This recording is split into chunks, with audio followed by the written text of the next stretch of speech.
네, OT 잠깐 하고 갑시다. 안녕하세요. 네, 일단 침파롤 문풀반 오리엔테이션을 좀 하고, 그다음 어떻게 그 침파롤을 보내야 하는지 설명을 좀 드린 다음에, 그다음 이제 여러분들하고 같이 수업을 진행하도록 하겠습니다. 전반적인 OT는 국교론에서 이미 했기 때문에 이제 문학에 한정해가지고 좀 말씀을 드리겠습니다. 일단 7, 8월 문풀반을 지금 수업을 들으신 분들은 3, 4월, 5, 6월 교과서반을 이제 들으셨다면 그 3, 4월, 그러니까 5, 6월의 교과서에 수록된 작품들의 일부가 이 문풀 이제 문제의 작품을 이루고 있어서 복습이 이제 되는 거고요. 그 다음 두 번째로는 7, 8월 문풀반에서의 핵심은 뭐냐면 이 작품 수가 문제풀이를 위한 작품이 그렇게 많지는 않아요. 그래서 작품을 중심으로 해서 공부를 한다는 생각보다는 답안 작성을 중심으로 해서 공부를 하신다라고 생각하셔야 돼.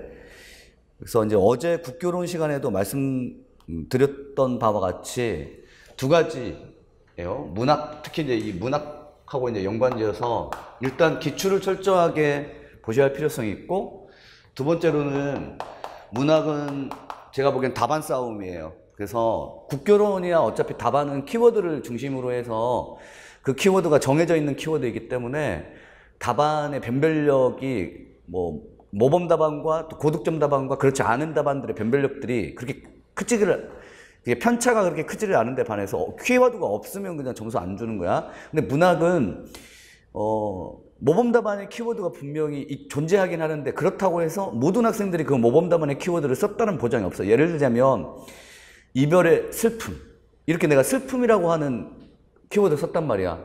근데 이별의 정한, 이게 모범 답안이야. 그러면 이거 슬픔이 틀렸나? 그건 또 아니란 말이야. 정한, 슬픔, 한. 그리고 마찬가지로 수업 중에도 제가 말씀드렸듯이 이게 태도와 관련된 용어인지 정서와 관련된 용어인지 그런 것들이 애매모호할 때 여러분들이 답안 싸움이 결국에는 고득점과 그렇지 않은 점수의 점수 차이가 될 것이다. 그래서 이제 답안을 쓸 때 어떤 키워드를 중심으로 해서 또 어떤 용어를 중심으로 해서 내가 답안을 작성해야 하는지가 이제 관건이 되겠고, 그래서 되도록이면 제가 문풀 이 해설지를 나눠드릴 때, 답안 해설지를 나눠드릴 때 그 답안을 되도록이면 교과서의 학습활동의 예시 답안, 이것에서 이제 활용되고 있는 키워드들이 있어요. 그러니까 현직 교사가 이제 만든 그 교과서의 그 키워드를 중심으로 해서 제가 답안을 드리겠고, 그 다음 기출문제와 관련해서는 조금 더 설명을 드릴게요. 지금 현재 물어볼게요. 일단 지금 직강에 오신 여러분들에게 최근 10개년의 수능 문제, 기출문제는 풀어보신 분들? 수능 5개년 정도? 오케이. 6월, 9월 모의평가까지 풀어보신 분들? 오케이. 그러면 일단 수능 문제와 관련해서는 기본적으로 일단 기출은 수능이에요. 수능 최근 일단 10견이 됐든 5견이 됐든 최근 수능 문제를 좀 문학의 경우에 풀어보시고, 그 다음 수능도 6월 모의평가, 9월 모의평가가 있어요. 근데 이제 이것은 나중에 제가 특강 같은 형식으로 지금 기획 중이긴 한데, 수능에 출제된 작품하고 임용에 출제된 작품, 근데 이제 수능에 출제된 작가의 작품들이 있어요. 그러니까 수능에서 동일 작가, 동일 작품으로 임용해서 출제된 경우도 있고, 아니면 수능에는 동일 작가의 다른 작품이 나왔어, 임용에. 이런 식으로 수능과 임용과의 어떤 관련성을 중심으로 해서 좀 이건 제가 짧게 어떤 특강을 좀 기획하고 있는데, 그런 것들을 좀 비교해서 보는 것도 여러분들 좋을 것 같아요. 그러니까 수능은 기본적으로는 수능 기출은 작품도 그렇지만 그 다음에 출제자의 의도, 이걸 논점이라고 제가 설명드리겠지만 논점 같은 경우도 중요할 것 같아요. 예를 들자면 지금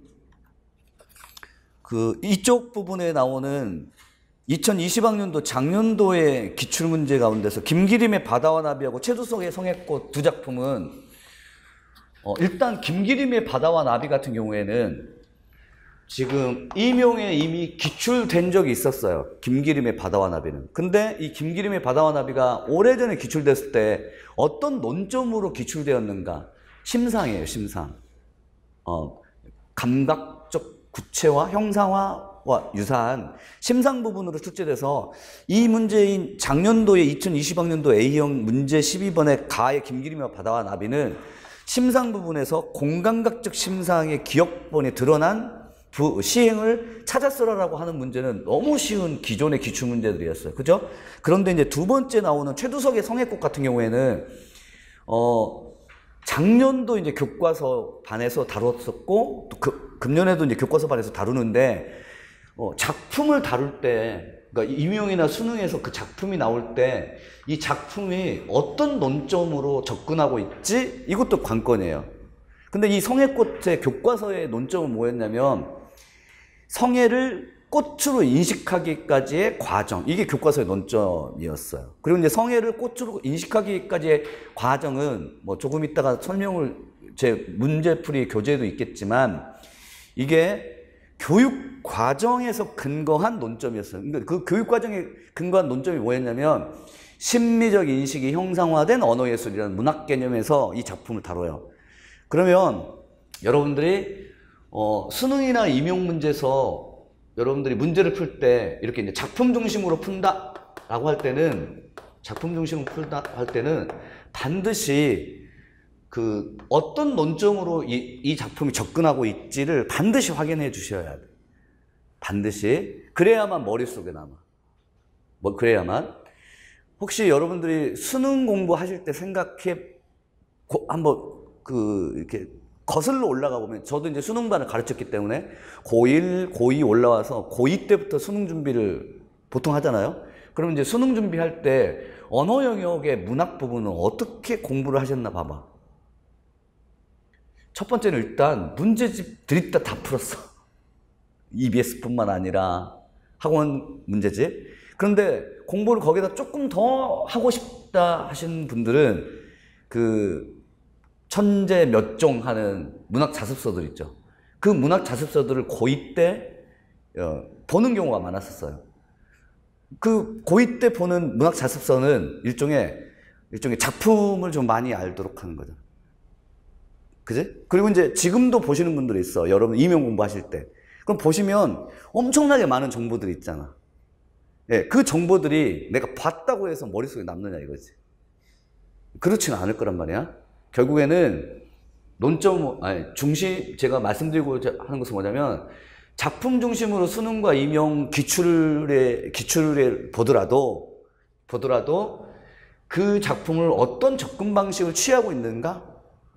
그게 이제 관건이에요. 그래야만 내 머릿속에 남는다. 방금 제가 말씀드렸던 성애꽃은 뭐 수능에서도 뭐 안 나왔고 또 임용에서도 지금까지 안 나왔다면, 교과서에 실려 있다면 어떤 접근 방식으로 교과서에 실렸지? 그러면 심미적인 인식이 형상화된 언어예술. 이쪽에 문학 개념으로. 그러면 심미적인 인식에서 성애꽃에서 심미적인 인식, 성애를 꽃으로 인식하는 과정이 어떻게 설명되어 있지? 그런 식으로 접근을 하게 되면 머릿속에 남은 게 있어요. 그리고 마찬가지로 김기림의 바다와 나비는 교과서에서 어떠한 접근 방식을 취하고 있지? 심상, 서정갈래 요소 학습을 할 때 김기림의 바다와 나비가 언급되고 있어. 그런 식이야. 마찬가지로 작품 중심은 일단 임용기출, 수능기출의 이제 작품 중심으로 볼 때도 그렇고, 세 가지. 일단 개론서에서 작품이 실려 있는 경우, 자습서에서 실려 있는 경우, 그 다음에 이렇게 기출문제에서 실려 있는 경우, 모두 다 접근 방식, 어떤 논점으로 이 작품을 지금 보고자 하는 건가. 이게 수능 자습서에 실려 있는 것처럼 많은 정보나 데이터들을 가지면 안 될 것 같아요. 그 다음 두 번째로는 이제 답안 중심일 경우에는 말씀드렸던 대로 국교론만 답안의 키워드가 중요한 것이 아니라 이 문학도 키워드가 분명히 중요하다. 그리고 이제 이 문학에서의 이 키워드는 그럼 어디서 가지고 오는가? 가령 예를 들자면 이것도 제가 특강으로 좀 기획할 건데, 문학 용어 사전?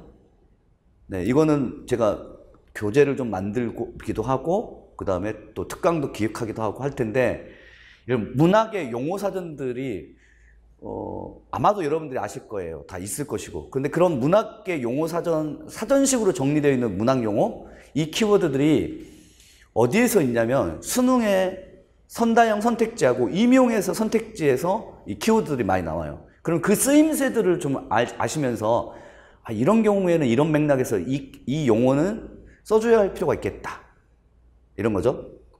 뭐 가령 예를 들자면 19학년도 김수영의 푸른 하늘이라고 신동엽의 시가 나왔을 때 어조하고 태도를 물어봤는데 단정적 어조, 이 키워드를 쓰신 분과 그렇지 않으신 분, 단정적 어조. 그런데 이 단정적 어조는 어디서 나오는가? 자습서에도 나와. 하지만 자습서는 설명이 안 된 채 그냥 단정적 어조, 핵심 정리해서.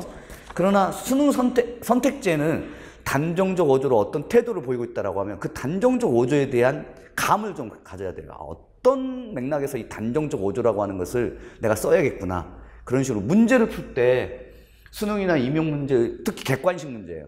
객관식 문제를 풀 때 사전식 용어의 키워드들이 있으면 어떤 맥락에서 쓰이는가를 직관적으로 좀 파악하시면서 활용을 해주시기 바랍니다. 그 다음 이제 마지막으로 그 임용 기출과 수능 기출의 가장 큰 차이점이 무엇일까? 공통점은 굉장히 많아요. 근데 차이점도 분명히 있어. 그 차이점 중에 하나가 뭐냐면 그 오리엔테이션 자료인 4쪽 부분에 보시면 19학년도 A형 문제에서 보이는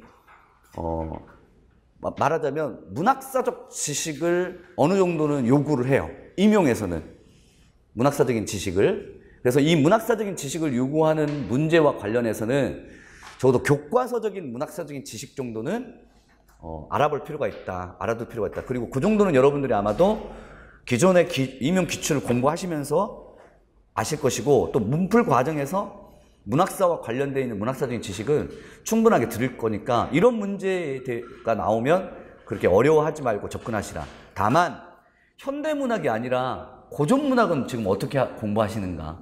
이게 이제 고전문학은 문학사적인 지식이 많이 필요해요. 그래서 뭐 작년에 나왔던 누앙사 문제 같은 경우에도 한자어나 중세국어가 실려 있으면 거기에 대한 현대어 해석 정도는 하고 가시라. 뭐 그런 말씀을 좀 드리고 싶습니다. 그래서 제가 말씀드리고자 하는 것은 기출을 어떻게 앞으로 공부할 것이냐, 혹은 그동안 공부해 왔느냐, 그 다음 문학 공부에서는 일단 작품 중심으로 공부를 하는 것도 좋으나 그것은 기존에 있었던 수능 자습서를 쭉 훑어보는 형식은 전혀 도움되지 않고 3, 4월, 5, 6월 교과서반을 공부했던 것처럼 테마를 정해서 어떤 테마가 그 교육과정에 나온 테마예요. 그래서 테마를 정해서 작품을 떠올리는 방식으로 공부를 하신다면 조금 여러분의 머릿속에 남을 것이다 생각이 들어요. 그리고 또 오리엔테이션 제로 6쪽 부분에 보시면 2020학년도 B형 문제 그 이생규장준하고 운영전 나오는 그 10번 문제인데 여기에서 지금 그 문제만 실려 있어요.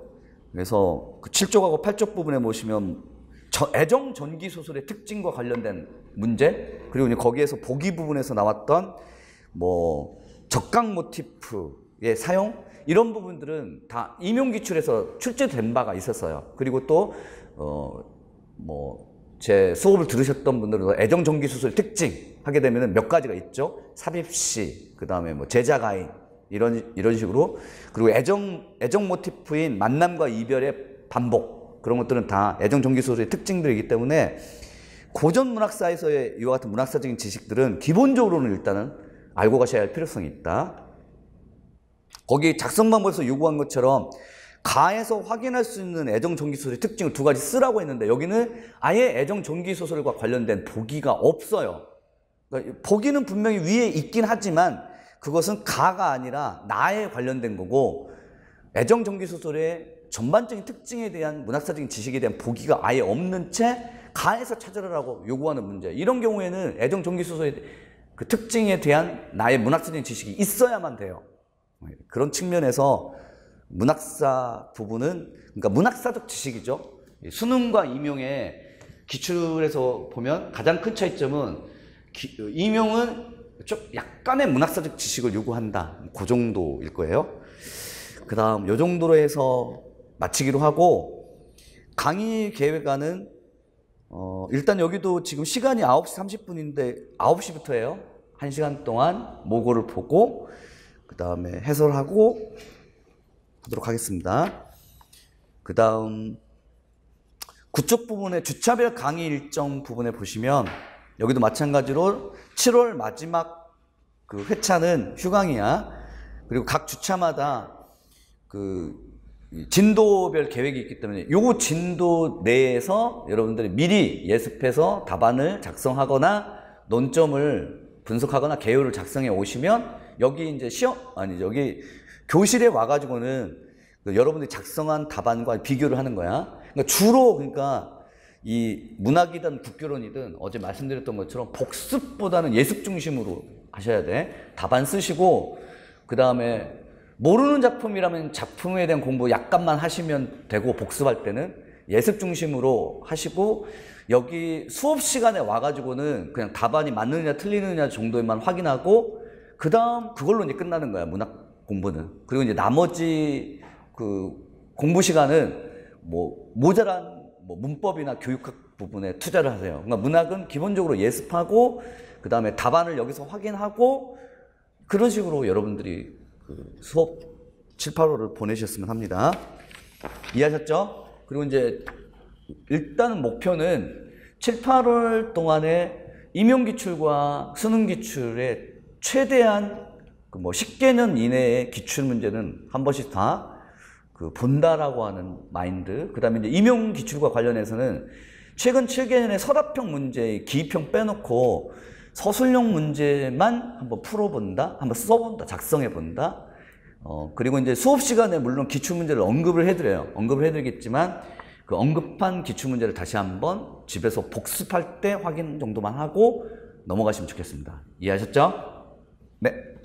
이 정도까지 해서 이제 오리엔테이션 마치도록 하고, 그 다음 이제 바로 수업 교재 들어가도록 하겠습니다. 목차는 다음 주차 정도에 지금 목차는 그 타이틀로 되어 있어서 목차를 보시면 문학의 본질, 문학의 수용과 생산, 문학과 태도, 교수학습, 그 갈래 이론 이런 식으로 되어 있는데, 이 목차는 조금 구체적이진 않아요. 그러니까 몇 번 문제에 어떤 작품이 실려 있는가의 목차가 없어요. 그래서 제가 이제 페이지 수를 줄이려고 그거 뺐는데, 그 목차는 다음 주차에 제가 프린트물로 여러분들에게 드리면 어떤 작품은 몇 번 문제 지금 몇 쪽에 실려 있는가 그걸 이제 확인하시면서 보시면 좋겠습니다. 자, 그리고 프린트물은 기본적으로 두 개의 프린트물이 나가요. 하나는 답안 프린트물, 하나는 답안 프린트물이 나가고, 또 하나는 작품 프린트물이 나가는데, 그 작품 프린트물은 3, 4월, 5, 6월 교과서반에서 그 나왔던 작품들이 실려 있기도 하고, 또 하나는 이제 새로 제가 이제 중3 교과서에 실려 있는 새로운 작품들이 있으면, 또는 그동안에 3, 4월, 5, 6월 교과서반에 빠져 있는 작품들이 있을 수 있어요. 예를 들자면 운영전 같은 경우에 천재교과서 2015에 금성 2015에 실려 있는 운영전은 빠져 있어요. 그래서 그런 빠져 있는 3, 4월, 5, 6월 교과서반에 빠져 있는 작품들은 제가 7, 8월 문풀반에 이렇게 수록을 합니다. 그래서 이제 기본적으로 만약에 여러분들이 그 3, 4월, 5, 6월 반을 듣고 계신 분들이라면 이 작품 프린트물은 그 반복돼요. 반복적이어서 그 반복되는 형식으로 이제 보시기만 하고, 그 다음에 마찬가지로 그냥 넘어가시면 됩니다. 굳이 이 작품을 막 핵심 정리하고 그럴 필요는 없습니다. 자, 그러면 조금 두께가 좀 두껍죠. 국교론보다는 작품이 이제 분량도 있고 하니까. 그 다음 문제를 이제 가시다 보면 그 중복되는 작품들이 있어요. 그러면 중복되는 작품 같은 경우에는 제가 편의상 이건 중복됐으니 이 문제는 풀고 이 문제는 해설을 하고 여러분들에게 예시답안을 맡기고 다른 문제를 해설하겠습니다. 이런 식으로 수업을 진행할 수 있을 것 같아요. 그러면 좀 수업 진도를 나갈 수 있을 것 같아. 자, 그러면 먼저 이제 8쪽 부분에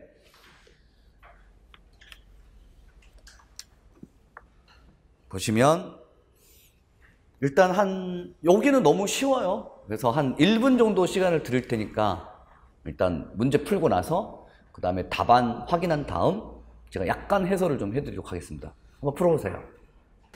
자, 1번 문제 답을 한번 확인해 보도록 하겠습니다. 뭐 답은 쉽죠?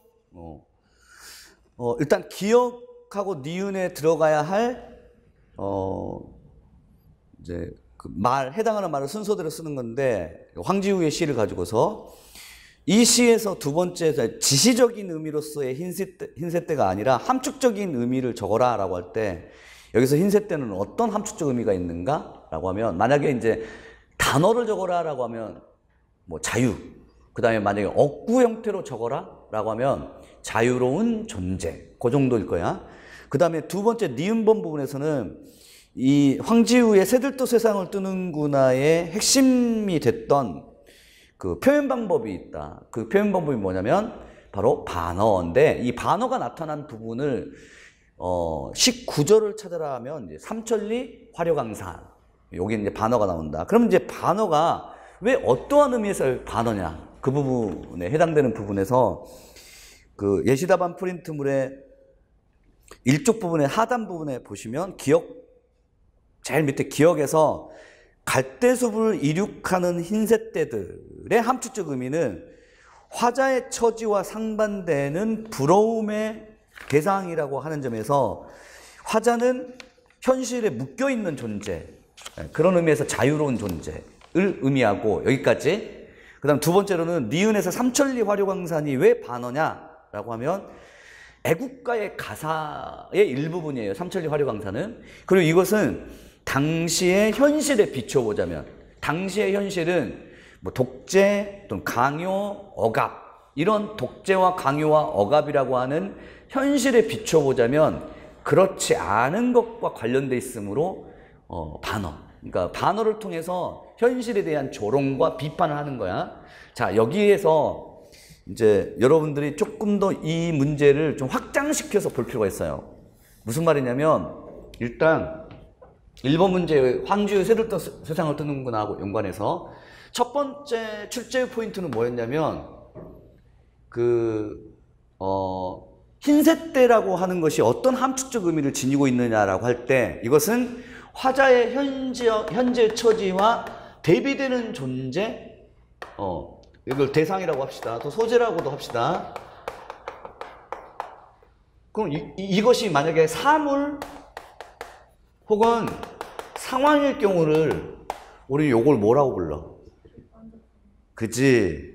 요걸 뭐라고 부르냐면 객관적 상관물이라고 불러요. 이 상관물이야.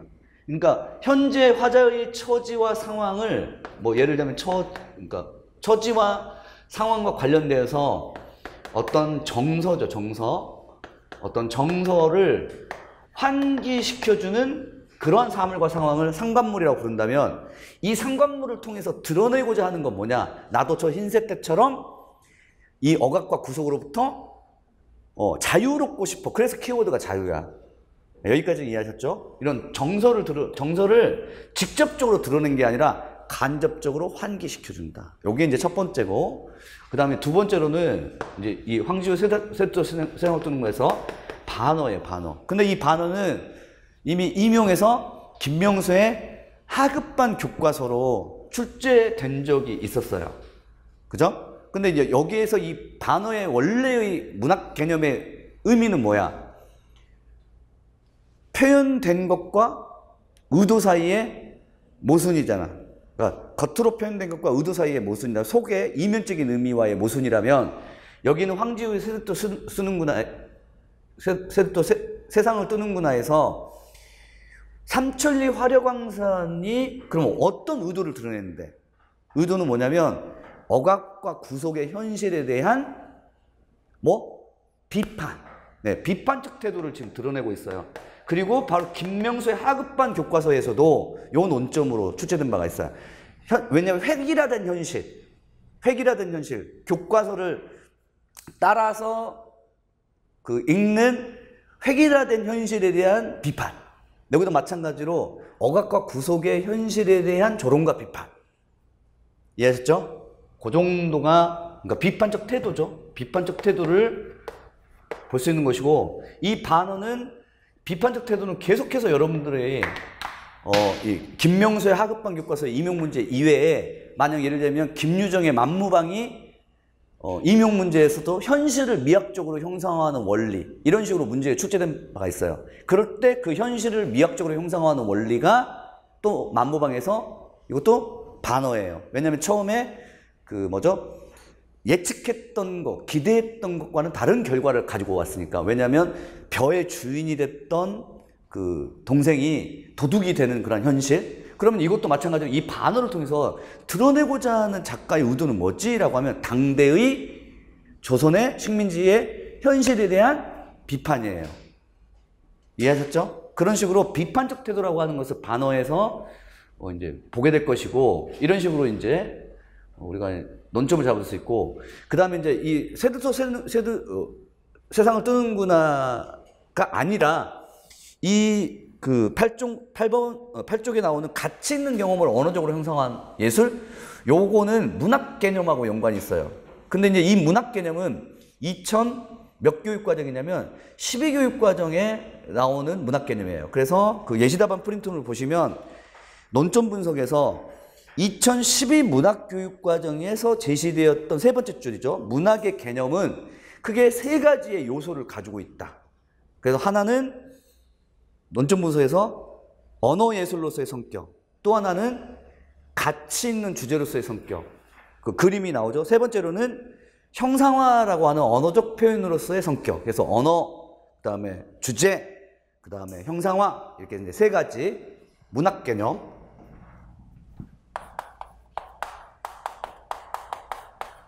문학 개념이 다 아시겠지만 일단 예술 중에 하나인데 매체는 언어고, 두 번째는 주제 측면에서의 문학 개념이고, 세 번째로는 형상화 측면에서의 문학 개념이고, 이 형상화는 주로 이제 뭐 갈래 특징도 형상화할 수 있고, 그 다음 표현 기법 같은 경우에도 이 형상화하고 연관이 있어요. 그래서 서정갈래의 특징이나 서상갈래의 특징이 다 형상화하고 연관이 있어요. 근데 이 주제는 이제 작가가 생각하기에 가치 있다고 생각하는 거.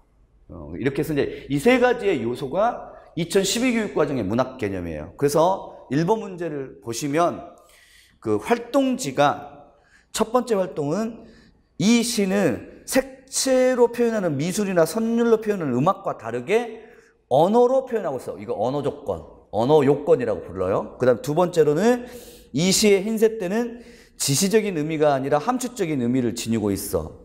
그 다음에 뭐 세 번째로 이 시에서는 삼천리 화려광산을 통해서 현실을 반어적으로 표현해서 비판하고 있어. 이런 것들이 모두 다 이제 언어 예술적인 그런 특징과 이제 관련이 있고, 여기에 이제 추가하자면 뭐 가치 있는 주제 또는 아니면 뭐 그 형상화 요건, 서정갈래 특징 이런 것들 좀 추가할 수 있겠습니다. 자, 나머지 부분 생략하기로 하고, 그 다음 구쪽 부분의 심미적인 인식을 형상화한 예술 보죠.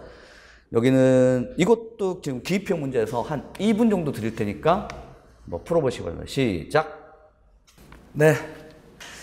자, 봅시다. 문제 1번은 기억은 쉬워요. 왜냐하면 시에서 이 모란이 피기까지의 특징하고 연관이 있으니까 이미 다 알고 있는 내용이라고 여겨지는데, 니은이 좀 어려워요. 이 니은은 뭐냐면 이 모란이 피기까지의 작품 자체하고 상관없고, 이게 교육과정을 이해하고 있느냐 하고 관련이 있어요. 교육과정에 대한 이해.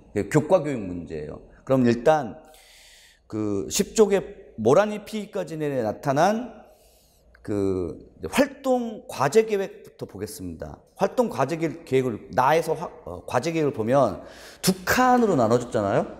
한 칸은 뭐죠? 작품에 담긴 심미적 인식을 파악하는 지도 내용. 그 다음 두 번째 칸은 뭐죠? 독자 자신의 삶 속에서 정서적 심미적 경험을 확충하는 지도 내용. 이게 왜 이렇게 구성되어 있는지를 잠깐 설명을 드리겠습니다. 이거는 예시답안 프린트물을 보시면 돼요. 예시답안 프린트물 이쪽을 보시면 관련 교육과정이 있습니다. 그 관련 교육과정이 15교육과정이에요. 한번 보시죠. 15교육과정에는 중학교에 지금 현재 중3 교과서에 이게 실려 있어요. 이 중3 교과서의 이 성취 기준이 문학은 심미적인 체험을 바탕으로 한 다양한 소통 활동. 이때 이제 학습 요소가 문학 개념에 대한 학습이에요. 근데 이 예시답안 프린트물에 지금 두 개가 학습 요소로 되어 있습니다. 뭐야? 읽어봐. 첫 번째. 그치? 하나는 심미적 체험으로서의 문학. 두 번째로는 소통이에요. 소통. 문학 개념이 지금 두 개예요. 근데 이 중에서 그 학습 요소 성취 기준 해설을 읽어보면 그 지도 부분에서 지도예요. 지도. 이 교육과정의 성취 기준을 위한 지도 내용이 두 가지로 나와 있어요. 첫 번째로는 뭐냐면 작품에 담긴 심미적인 인식을 파악하기. 두 번째로는 자신의 삶 속에서 그 심미적 경험을 확충하고 표현하기. 거기 들어보세요. 이 성취 기준이 나오면 지도 내용은 몇 개? 두 개인데 하나는 뭐야? 작품에 나타난 아름다움의 요소를 파악하는 것. 두 번째는 뭐야? 두 번째는 작품 파악하기가 아니라 뭐지? 그치, 자신의 삶 속에서 아름다운 것들이 있는지를 찾아보는 거예요. 경험의 확충. 그래서 거기 10쪽 부분에 보시면 지도 내용이 작품에 담긴 심미적인 인식 파악하기. 두 번째 칸은 독자 자기 자신의 삶 속에서 그 심미적인 경험을 찾아보는 거예요. 어떤 식으로 지도 내용이 지금 구성되고 있는지 아셨죠?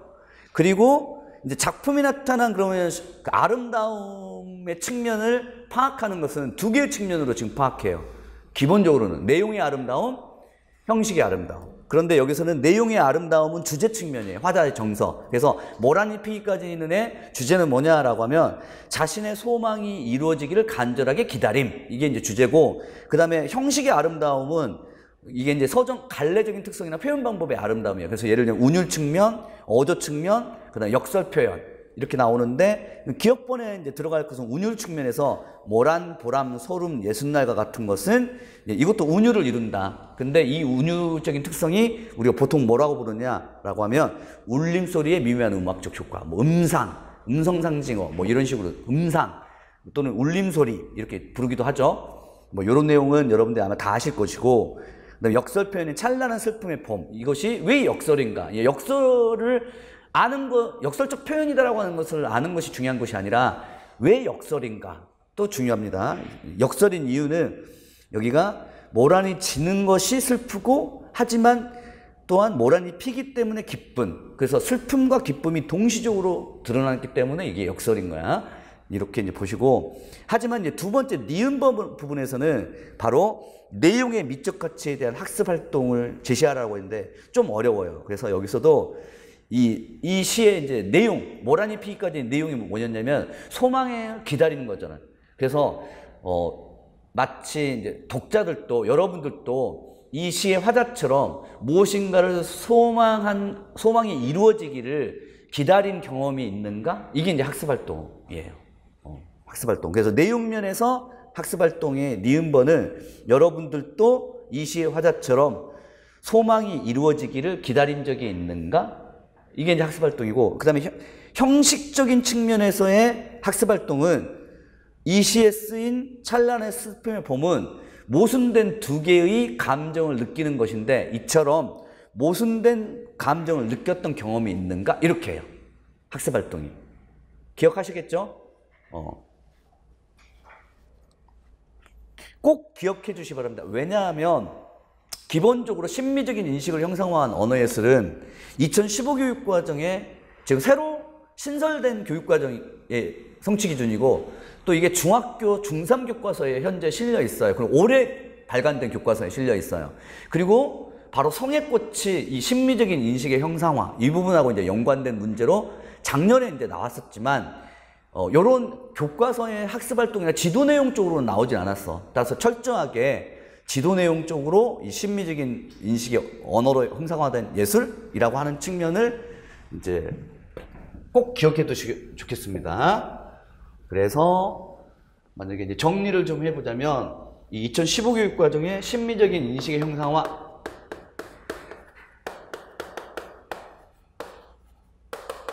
요 문학 개념을, 이거 문학 개념이에요. 이 문학 개념에 대한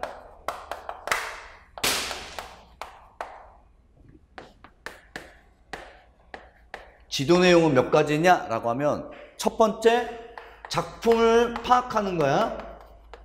작품 감상. 근데 어떻게 작품을 감상하냐면 심미적인 측면이 드러난 것. 어떤 측면에서 아름다움이 드러나느냐 이건데, 그 아름다움이 몇 가지 측면으로 파악한다고요? 두 가지 측면. 내용의 아름다움, 형식의 아름다움이고, 이 내용의 아름다움은 주제나 화자의 정서가 될 거야. 그 다음에 두 번째로는 작품을 감상한 이후에는 이처럼 작품 속의 아름다움을 느꼈다면 너의 학습자의 체험이나 학습자의 체험, 아름다움을 체험한 적이 있느냐? 근데 그 아름다움의 체험이 마찬가지로 동일하게 내용상에서, 그 다음에 형식상에서, 그래서 형식상에서 이 시에서 표현되고 있는 형식상의 아름다움 가운데서 이러한 경험을 한 적이 있느냐? 내용상의 주제와 측면에서 이 화자의 이렇게 뭐 소망과 같은 것들이 너도 똑같이 소망한 적이 있느냐? 이런 식으로 학습자의 체험을 확충한다는 표현을 써요. 네, 이게 교육과정의 용어예요. 체험의 확충, 이런 표현을 씁니다. 꼭 기억해 두시기 바래요. 지도 내용하고 관련지어서. 그 다음에 10쪽의 2번 문제는 성애꽃인데, 이 성애꽃은 하진 않겠습니다. 왜냐하면 이미 작년도에 임용 문제로 충분히 나왔기 때문에.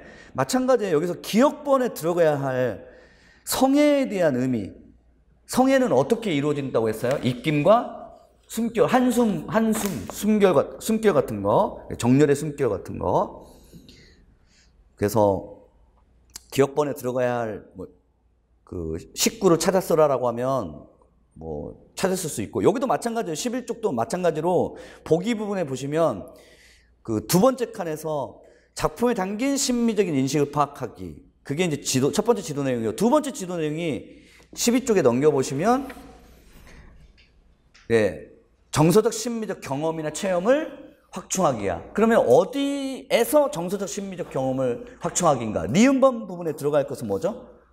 자신의 삶, 학습자의 삶에서, 독자의 삶에서. 그 니은번은 바로 교과 교육 문제예요. 그래서 옆에 이제 보시면 활동과제 같은 것들을 제시해보자면, 작가가 성애를 꽃으로 인식하듯이 학생들도 자신들이 체험한 것들 가운데서 주위에서 아름답게 나타나기 위한 소재를 하나 골라서 여기서 아름다움을 발견해보자. 이런 활동을 펼치는 거예요.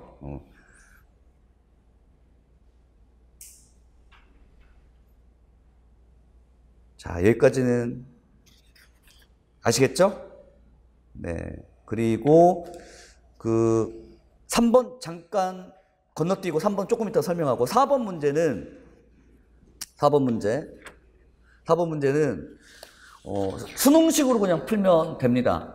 한 1분 정도 시간을 드릴 테니까 한번 풀어보세요. 피천득의 은전한 입인데, 자, 그만하시고, 기억본은 찾아 쓰는 건 아니에요. 니은에 들어갈 부분을 찾아 쓰는 거죠. 니은은 그 서술 방식에서의 아름다움이야.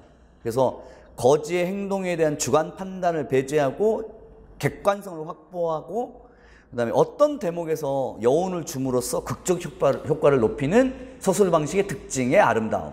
그래서 니은번에 이제 그 여운을 주는 대목이 마지막 부분이에요. 그 마지막 문장. 여기는 다 아시겠고, 기억번은 이 주제예요, 주제. 내용면의 아름다움인데, 제목이 상징한 바와 같이 남들에게는 하찮은 것이지만 이 거지에게는 그 집념, 이것을 위해서 애쓴이라고 했는데, 여기에 이제 뭐냐면 자신의 소망이 이루어지기를 바라는 거죠. 그래서 여기서는 소망을 이루기 위해서, 소망이라고 하는 측면에서, 그러니까 내용면의 아름다움이 되겠죠. 여기는 이제 수능식으로 풀면 되는데, 다만 그 여기는 작품이 나왔던 교과서의 학습 활동을 한번 보죠. 일단 그 작품 프린트물을 한번 보도록 하겠습니다. 작품 프린트물에 예시답안 프린트물이 아니라 작품 프린트물에 16쪽을 펼쳐보시면 비상교과서 2015고등학교 2학년의 활동과제에 이 작품이 나옵니다. 피천득의 은전한 입이.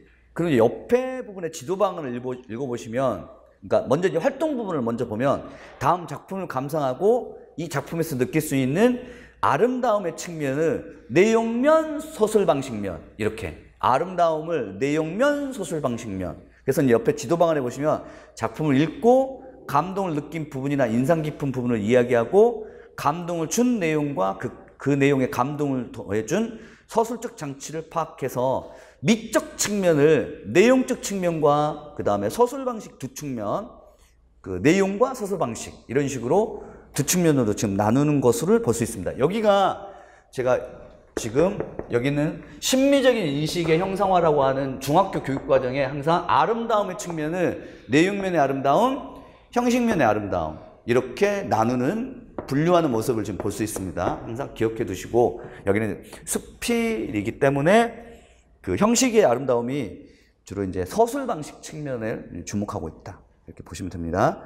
그런데 조금 쉬었다가 이 조지훈의 승문은 작품 자체하고 또 관련이 있어서 한번 여기는 좀 보도록 하겠습니다. 좀 쉬었다 하죠.